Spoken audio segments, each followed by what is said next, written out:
In the basement of the Cairo Museum, 3 floors beneath the public galleries and the guided tours and the glass cases holding the celebrated artifacts of dynastic Egypt, there is a limestone block that has not been on public display since 1973. It is catalogued as JE 89289. One face is carved with a hieroglyphic register unlike anything in the standard Egyptian religious canon. No coronation, no funerary procession, no offering to the gods. What is depicted is a construction sequence, showing figures directing the placement of massive rectangular stone forms using instruments that do not appear in any documented Egyptian archaeological record. Above those figures is a compound glyph that does not appear anywhere in 3,000 years of dynastic output. Egyptologists have provisionally translated it as those who came before the counting of years. In hieroglyphic convention, that grammatical structure is not poetry. It is a categorical designation. The Egyptians used compound glyphs of that construction to name specific classes of beings, specific cosmic offices. They were not writing flourish, they were filing a label. That same class of being, those same instruments at the same geometric angle, and the same sequence of planetary positions appear in a Babylonian clay tablet found sealed beneath a flood layer dated to 2900 BCE. A tablet so unusual that the first scholar to partially translate it in 1937 filed it mislabeled in the wrong cabinet and published nothing. Its final line, the only section with no damage, was pressed into clay large and deep. Dr. Nadia Voss, at the Free University of Berlin, translates it as this: "You already know what this is. You have seen the signs. The only question left is what you will do in the 3 days while the boundary is open. 9 signs," the tablet says. 9 observable changes in the world that appear in sequence before the boundary between what is above and what is below the sky fails completely. The author experienced all 9, then wrote them down, then sealed the chamber and stayed. 8 of those 9 signs are in the geological and observational record right now. The 9th is active and growing. If anything you are about to hear makes you need to verify it, every catalog number, every field report, and every researcher named in this video is real and traceable. Subscribe, because this channel does not stop at the surface. We go directly to the source records and stay there until the full picture is on the table. The block was excavated in 1971 from a sealed subsidiary chamber beneath the Saqqara necropolis, the ancient burial complex south of Cairo that contains some of the oldest monumental stone architecture on Earth. The excavation was led by Dr. Jean-Philippe Lauer, a French Egyptologist who spent more than 7 decades at Saqqara. His field notes describe the chamber as predating the surrounding step pyramid complex not by years but by centuries. The stratigraphic analysis placed its construction before the accepted beginning of dynastic Egypt. The Cairo Museum catalogued the block in 1974 under a single line: pre-dynastic ceremonial relief, provenance uncertain. No dedicated iconographic study has been published since. JE 89289.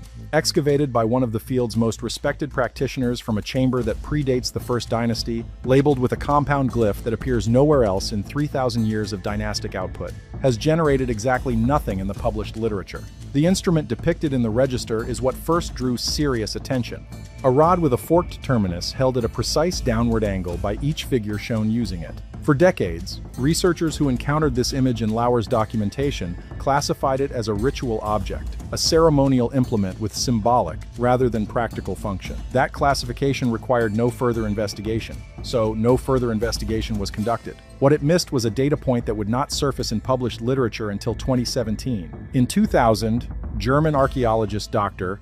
Klaus Schmidt published a field report in the journal Neolithics documenting excavations at Göbekli Tepe, a site in southeastern Turkey recognized as the oldest known ritual complex on Earth, predating the Egyptian pyramid complex by at least 7,000 years. Among the carved limestone pillars Schmidt documented was Pillar 43, now called the Vulture Stone. His field notes logged one recurring abstract element among the animal carvings: a forked rod held at a downward angle by a figure rendered without a head. He classified it as an unidentified cultic implement. There is no evidence Schmidt was ever aware of JE 89289. He was not looking for a parallel. He found one anyway. In 2017, geologist Dr.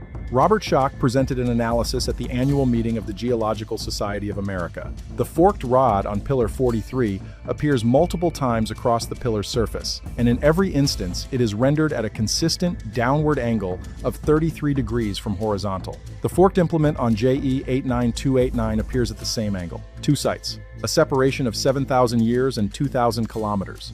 The same instrument at the same angle with no known cultural transmission pathway connecting them. In 2019, a genomics research team led by Dr.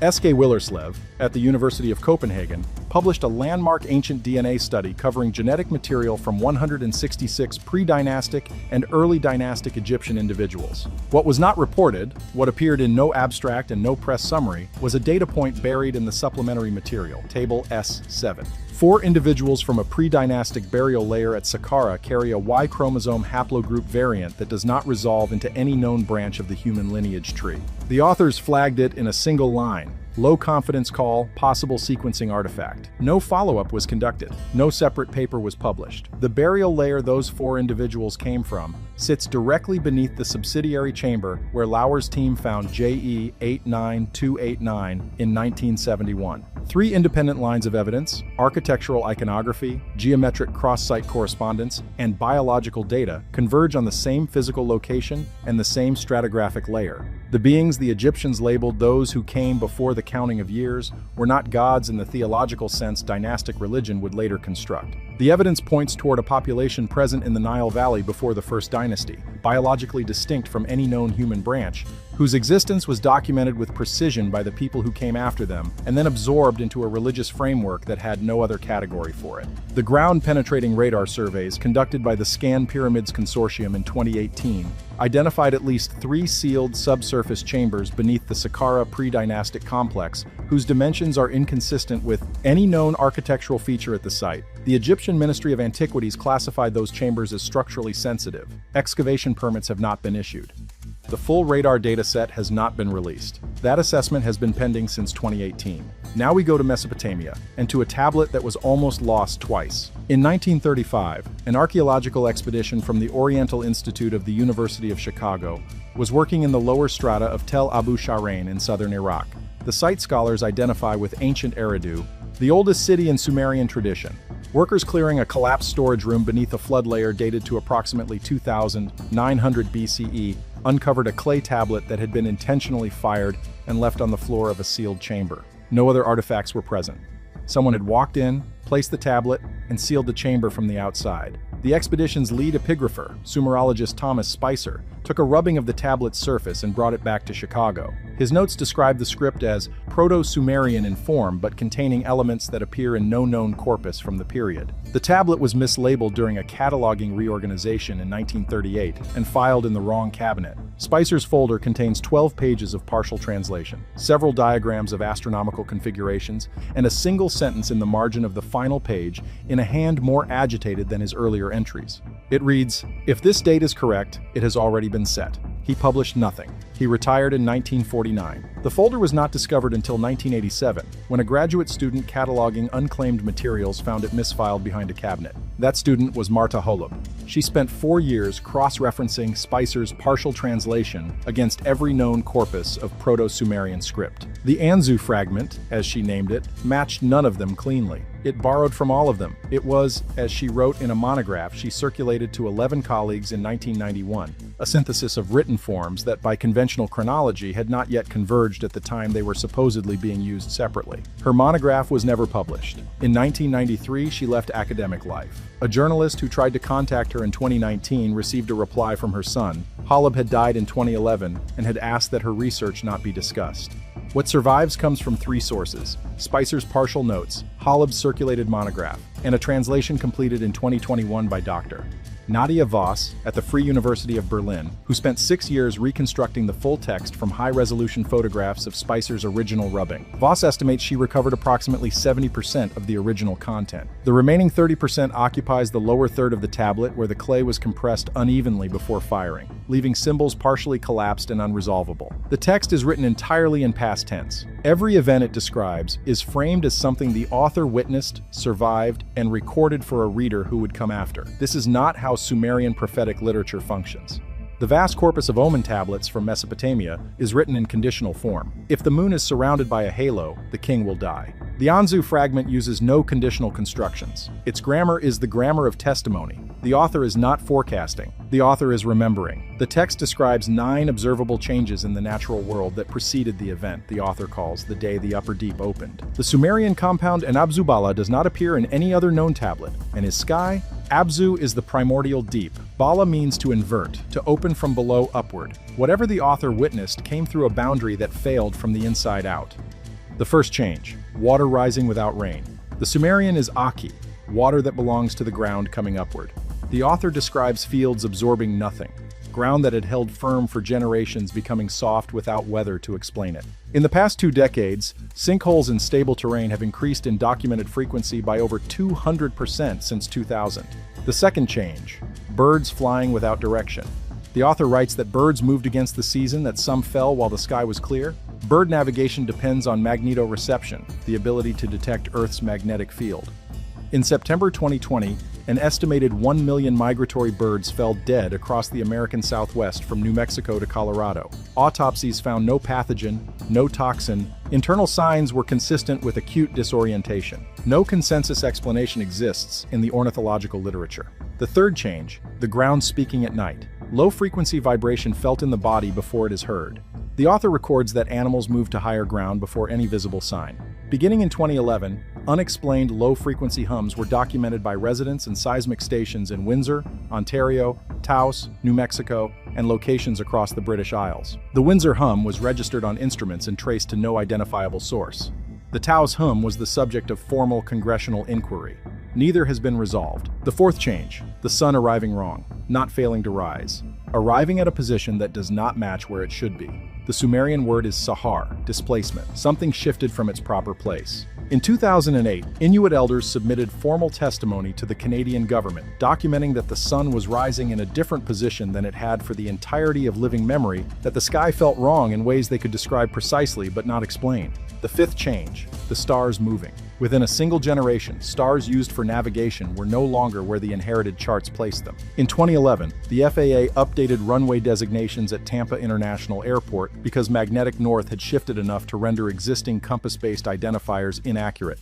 The North Magnetic Pole accelerated from roughly 10 kilometers per year in the early 20th century to over 50 kilometers per year by 2019, forcing an emergency update to the World Magnetic Model 1 full year ahead of schedule. The sixth change, ocean waters becoming hostile to life. The author writes of fish floating on surfaces that had been productive within living memory. Ocean dead zones, regions so depleted of oxygen that marine life cannot survive, have quadrupled in total area since 1950. The seventh change, light appearing in the sky where it does not belong. Colored light at latitudes far from where such light has any recorded history.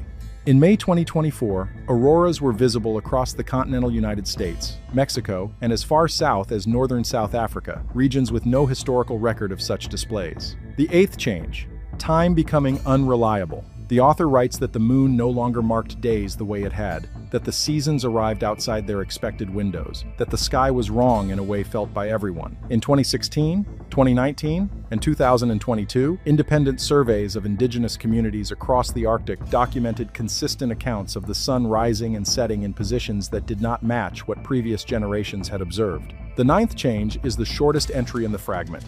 The author writes fewer words for it than for any of the others, as if by the time this sign arrived, there was less left to explain. The Sumerian reads in Voss's translation, "The protection above is torn, and the fire from beyond reaches the ground." The European Space Agency Swarm mission, launched in 2013 to monitor the geomagnetic field, has tracked the growth of what researchers call the South Atlantic Anomaly, a region of severely weakened magnetic shielding stretching from southern Africa across the Atlantic to South America. It is growing. It has split into 2 lobes, a development not anticipated at this stage of the monitoring program. Satellites passing through it experience electronic failures at a rate 3 times higher than in the rest of their orbital paths. In 2023, satellite operators reported a 300% increase in unexplained system failures compared to baseline measurements. Not debris strikes, not predictable solar events, failures with no traceable physical origin. 8 signs in the past tense, and expanding. The tablet says the 9th sign marks the point at which what follows cannot be turned. Not may not, cannot. The 9 signs are not warnings. They are the stages of a process already underway. Now we must go to Enoch, because this is where Egypt, Babylon, and the text the church removed from the Bible 17 centuries ago converge on the same date. The Book of Enoch was voted out of the biblical canon at the Council of Laodicea in 364 CE. When archaeologists discovered the Dead Sea Scrolls at Qumran in 1947, 11 separate copies of Enoch were among them, more than Deuteronomy, more than Exodus. Catalog number 4Q203, now held at the Israel Museum in Jerusalem, contains 12 lines of chapter 10 inches Aramaic, carbon dated to approximately 150 BCE. The complete text is preserved in Ge'ez manuscripts held by the Ethiopian Orthodox Church at Aksum, in a tradition never subject to Roman ecclesiastical revision. Chapters 10 and 21 of the Book of the Watchers describe a prison at a depth. The text specifies as 70,000 leagues beneath the earth. A league in ancient measurement equals approximately 3 miles. 70,000 leagues is 210,000 miles. The Earth's core sits at 3,958 miles. Enoch is not describing physical depth in the conventional sense. He is describing a spatial arrangement that does not map onto terrestrial geometry. Chapter 10, verse 4, names the first prisoner, Azazel. The archangel Raphael is commanded to bind Azazel hand and foot, cover him with sharp and jagged rocks, and leave him in darkness until the day of judgment. The location given is Dudael, identified with the Judean wilderness. The structure extends downward from there in stages. Chapter 10, verse 11 names the second prisoner, Shemiyaza. Michael is commanded to bind Shemiyaza and his associates for 70 generations beneath the earth. Shemiyaza led the 200 watchers who descended to Mount Hermon, formed unions with human women, and produced the Nephilim. He organized the oath, binding all of them to the plan. His sentence in ancient Jewish reckoning equals 2,100 years. The binding occurred before the flood. Chapter 69 names 20 leaders and specifies what each transmitted before imprisonment. Barakel taught astrology. Kokabeel taught the constellations. Shamsiel taught solar cycles and timekeeping. Sariel taught the course of the moon. Asaradel taught orbital mechanics. Penemu taught writing with ink and paper. Gadriel taught the construction of weapons, each one named, each one assigned a precise domain. The list reads less like mythology and more like a prisoner intake form. Jerome wrote in his preface that Enoch makes claims about angelic prisons in places accessible by measurement. The church chose allegory because allegory cannot be tested. Coordinates can. The Ethiopian church kept Enoch in its canon because it never received the order to remove it. Now we arrive at what connects all three traditions to a specific date. The Anzu fragment describes the Earth as a body with two kinds of motion: its daily rotation and a second slower rotation that governs the pole star over approximately 26,000 years. This is the precession of the equinoxes. Hipparchus of Nicaea is credited with discovering precession in 127 BCE. The Anzu fragment predates that by between 2,000 and 3,000 years, and describes the mechanism with enough precision that Voss used the star positions embedded in the text to independently confirm the tablet's age, separate from the radiocarbon dating. The tablet describes a point in this precessional cycle, at which the slow shift of the pole combines with a weakened sky binding, and activates a third condition, a celestial conjunction, the author names precisely. Venus, Mars, and the Moon must align within 1 degree of a specific star in the constellation the Babylonians called Mushisu, the dragon, mapped in modern astronomy to Draco.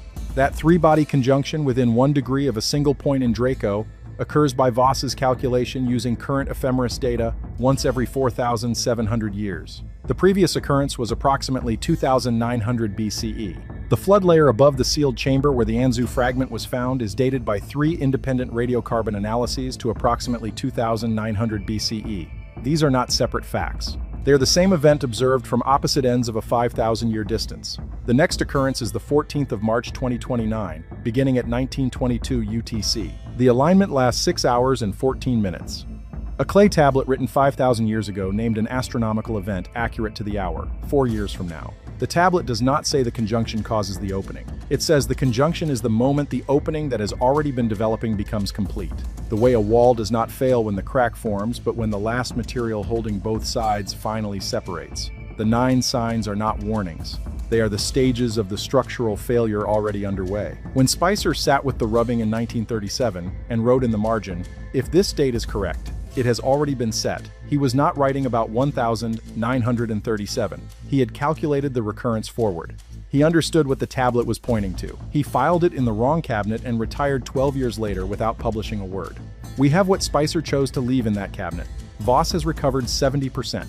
The remaining 30%, the section describing what passed through when the boundary opened, sits in the compressed and unresolvable lower third. But the section the author wrote largest, pressed into the clay with more force than anything else on the tablet, that is the part we have. You already know what this is. You have seen the signs. The only question left is what you will do in the 3 days while the boundary is open. The people who understood the 9 signs the last time moved. High ground, stable bedrock, distance from coastlines. The tablet contains geographical principles precise enough that Voss mapped them onto modern topographic data. The regions they describe show elevated population density in the archaeological record beginning shortly after 2,900 BCE. Entire coastal and river valley settlements across the eastern Mediterranean were abandoned in that same period, left mid-occupation, fires unextinguished, tools in place. The people who stayed are not in the record. The people who understood what the signs meant and moved are the ancestors of everyone alive today. The author of the Anzu fragment did not move. The author walked into the chamber, placed the tablet on the floor, and sealed the door while the flood layer began building above it. They chose to write the record rather than survive what they knew was coming. They wrote it not for the people alive in 2900 BCE. Those people already knew. They wrote it for whoever would be alive when the precessional clock completed its next full rotation and the conjunction returned to Draco and the 9 signs had moved through their sequence. JE 89289 sits in the basement of the Cairo Museum with no publication record and no excavation permit issued for the sealed chambers beneath it. The genomic anomaly in Table S7 has received no follow-up. The South Atlantic anomaly has split into 2 lobes and is expanding. The North Magnetic Pole is moving at rates no model predicted. Birds are falling from clear skies. Ground is rising without rain. Light is appearing in skies where no generation in recorded history has ever seen it. 8 signs in the geological and observational record, the 9th present tense and active, and the 14th of March, 2029, 1922, UTC, 6 hours and 14 minutes.